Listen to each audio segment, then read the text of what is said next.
you have been in India. You've walked the ramp in India as well. Yeah. And I think it has been with someone very famous over here. If you Yeah, could just tell us about it. yeah.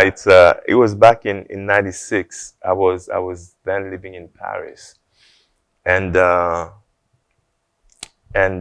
they've invited a group of models from Paris to come and do a couple of fashion shows in Mumbai, in Bombay, and in New Delhi. And one of the beautiful girl from India that did the show was the Miss Universe at the time. I don't want to butcher her name, but maybe you can help me. Aishwarya Rai Bachchan. Exactly. Yes. Beautiful, very elegant. So I had the pleasure to do that show with her, and I was mesmerized. What they considered normal spice was so hot to a point I had to sit down with the producers and say, guys, I'm not sure this is good for your health, because in the morning you can't eat that spicy. It was so spicy. The food was so spicy that that was also very shocking. That's nice. Good food, but sometimes too spicy. Hello and welcome to News 18 Showsha. Today we have with us Jimmy Jin Louis. Thank you so much for being on the show with us. Jimmy, we'll be seeing you for the first time, if I'm not wrong, in Blessy Sir's The Goat Life. Tell us, how did this role come to you and what convinced you to take this part? Well, I was home in Los Angeles when I got an email regarding The Goat Life. And after that, I had a conversation with the director, with Blessy, and some of the crew and producers. I read the script and I liked it. I liked the fact that it was based on a true story, a struggle story. And I also liked the people that were attached to the project. We had some really high caliber people, from the director to the actor to the composer, A.R. Rahman, and the sound design as well. So for me, I just wanted to be part of it because also I always heard about Indian cinema. I always knew about cinemas, but I've never really done anything in the Indian cinema. So I thought it would be maybe a good way to get in, So very happy to be part of The Good Life. That's very true. Jimmy, the movie takes us through a lot of struggle. We see, even during the making, it took Blessy Sir almost 16 years to sit with this movie and to finally bring it out right now. What has your journey been like? What during those struggles? During the movie? Yes, during the movie. Well, I first heard about the movie in 2021. And then we were supposed to shoot that same year, but then it got postponed. So that was the first struggle. And, I come from a place where things are very straight. When you say a date, you keep to that date. Correct. Otherwise, it can be chaotic. So that's when I started to doubt a little bit about the project. But then, months later, we ended up, starting to shoot again in Algeria, in the desert of Algeria. It was hot. The heat is just crazy.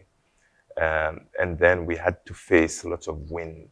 And based on the character that I was playing, it was very difficult to one, have to carry someone like Raj, because it's a survival story, and I play a character where I'm pretty much like an angel, like a God-sent kind of character who is there to help out. And throughout the process of helping out, we had to walk and walk and walk, and sometimes I had to walk with him on my back.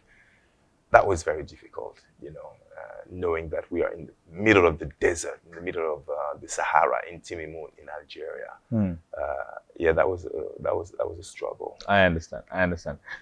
When it comes to your personal life, you come from Haiti, if I'm not wrong. When it comes to your personal life, did you somewhere relate to the kind of script or the kind of story this movie is talking about? Yeah, I can easily draw some kind of parallel between my life story and Najib's life story. He's a little bit harsher because, being stuck in the desert for so long and also having to work almost as a slave pretty much without pay. Maybe I didn't get to that extent, but, as a kid growing up without electricity, without, clean water at home, and then, moving up to France, growing up in Paris, becoming homeless in the streets of Paris, I overcame that. Then I went to live in Spain, where I worked in musical theaters for many years. Then I lived in Italy, in South Africa, in England. So every time I had a different challenge that I had to overcome. And and in that sense, yes, I can relate.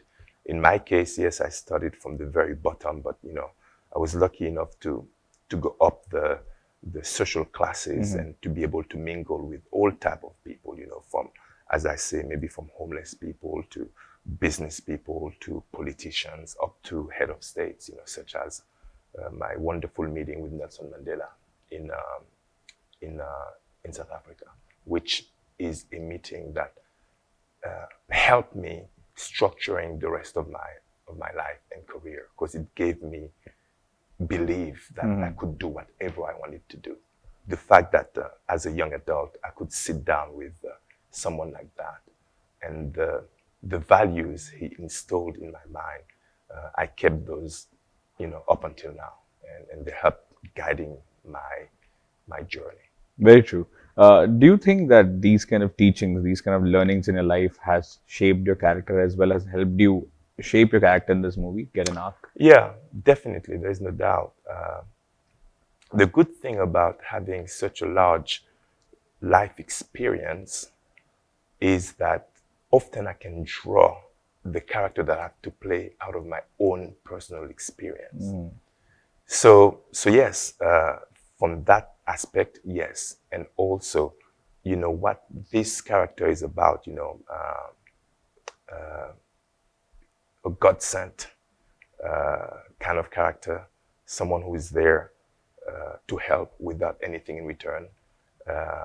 It's about perseverance, about belief, it's about hope, and it's all those qualities that I think someone like Nelson Mandela sort of had lived, and also maybe throughout the conversation I've had it with him, sort of installed in me as well. And then I continued with that kind of mindset with my life, and that's how I ended up in Hollywood. Because the fight continued for me, and then Hollywood was it was interesting, because I go there and I'm nobody, but at the same time I have strong belief that I can bring something different, on the table, and nobody could understand what the heck someone like me would be doing there. But slowly things started to sort of shape up, and before I knew it, I was working with all the biggest stars and being part of all the biggest movies, TV shows, and it's been 25 years now. Wow. Yeah. Jimmy, tell me when you go back in time during your days in Paris or your days in Spain, what would these terms like hope and belief mean to a young Jimmy? And that's the only thing I had, that meant, I had to keep going. I had to keep going. I had to keep believing that there is a better day after today. There is something better around the corner. The light is on after the tunnel. You have to, hope just takes you all the way. And once again, to relate with the movie, I believe that's probably what Najib had in mind. He completely believed that he could actually go through the desert and succeed and see the light, which is what he did. So that's what hope and belief, can do to you. What would you say to the young Jimmy now? What a journey, what a journey, really. There is no way I could have predicted the kind of journey that I've had. So I don't know what I would tell him, really what a journey, as simple as that. It's been 25 years for you now in the industry. Tell us about, It's been 25 years in Hollywood. In Hollywood, but yes. The being journey in has the been- business, in the industry, I've always been, because I studied as a dancer, and then I worked in musical theaters, and then I was a model, and then I transitioned to acting. So all those years, I've always been in the entertainment business. So Of course. it's been It's been 35 decades, years. decades. Yeah. Yes, definitely. You spoke about modeling. I have something interesting. You have been in India. You've walked the ramp in India as well. Yeah. And I think it has been with someone very famous over here. If you Yeah. could just tell us about it. Yeah, it was back in '96. I was then living in Paris, and they've invited a group of models from Paris to come and do a couple of fashion shows in Mumbai, in Bombay, and in New Delhi. And one of the beautiful girl from India that did the show was the Miss Universe at the time. I don't want to butcher her name, but maybe you can help me. Aishwarya Rai Bachchan. Exactly. Yes. Beautiful, very elegant. So I had the pleasure to do that show with her, and I was mesmerized.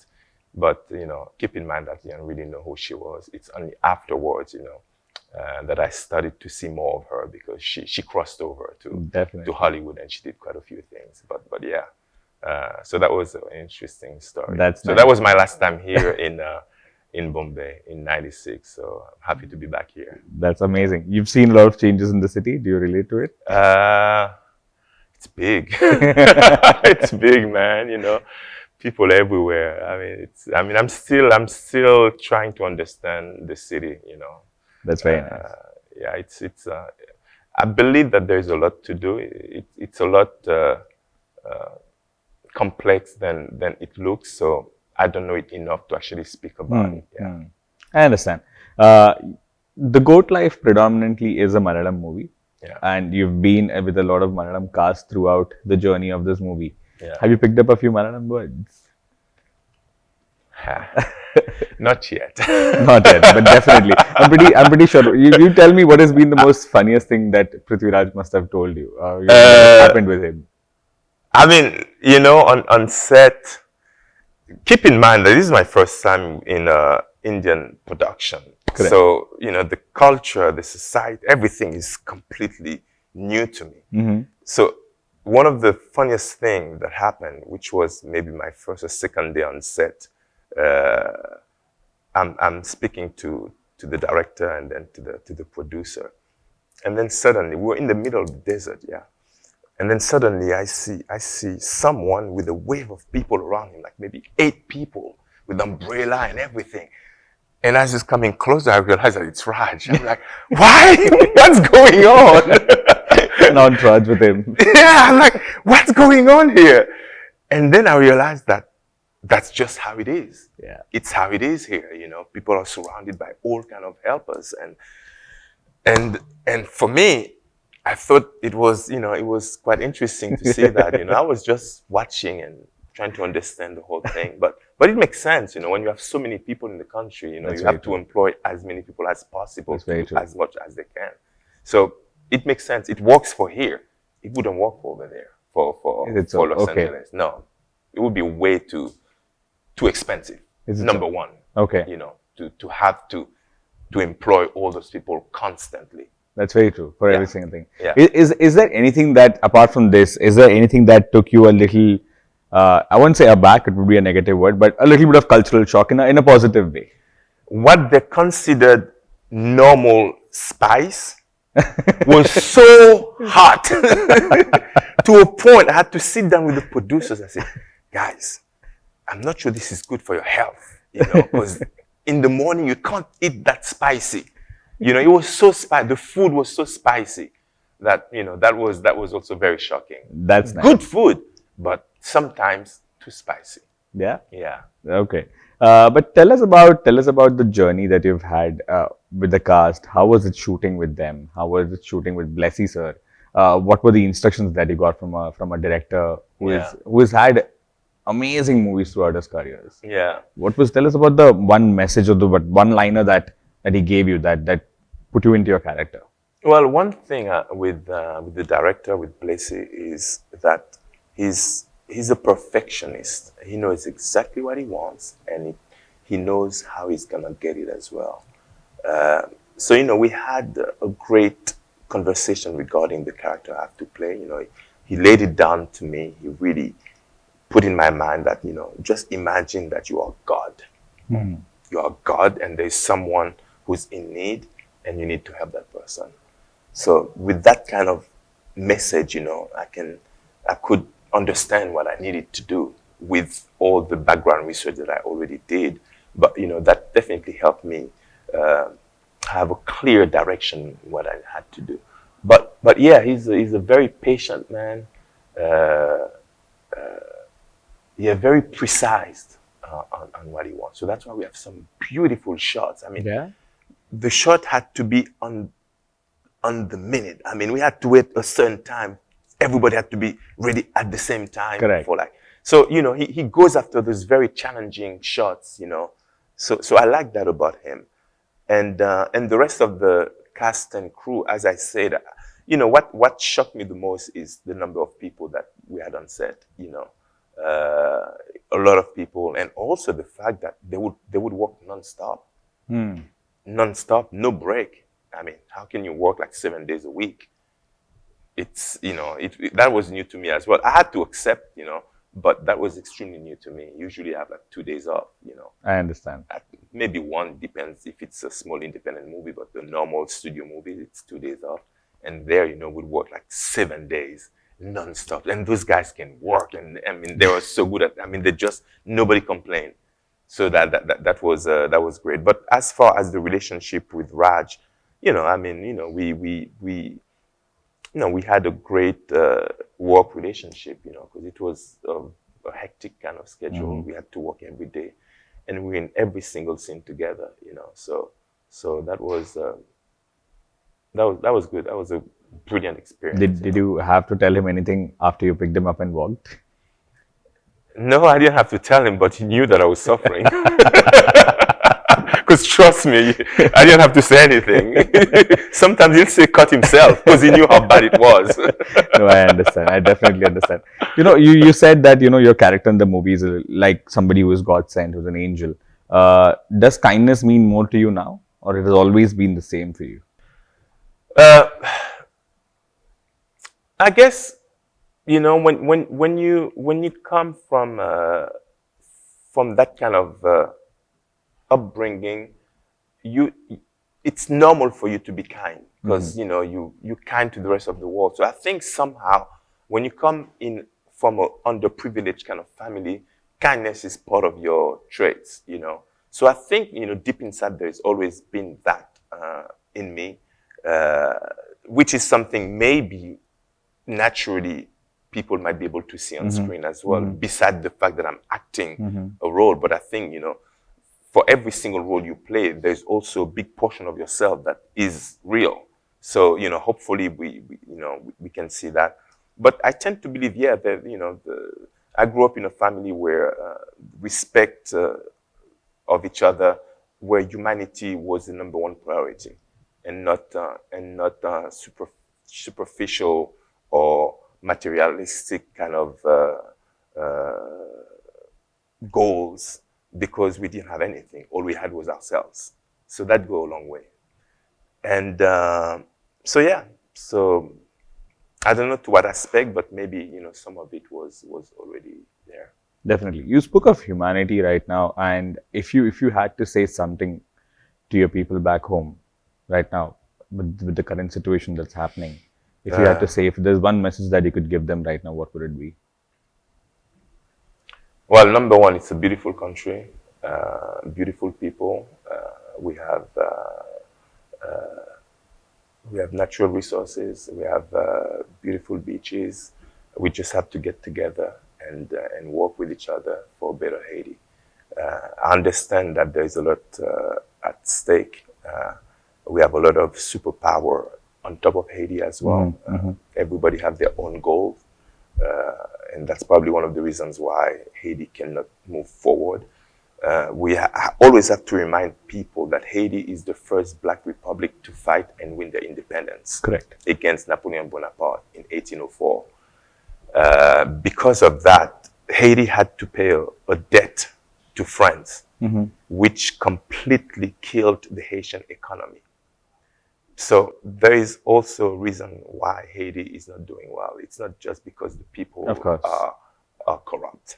So yes, so that's what I would say. And of course, for me, it does pain me to see Haiti the way it is. You know, born in Haiti, I consider myself full Haitian as well as being American.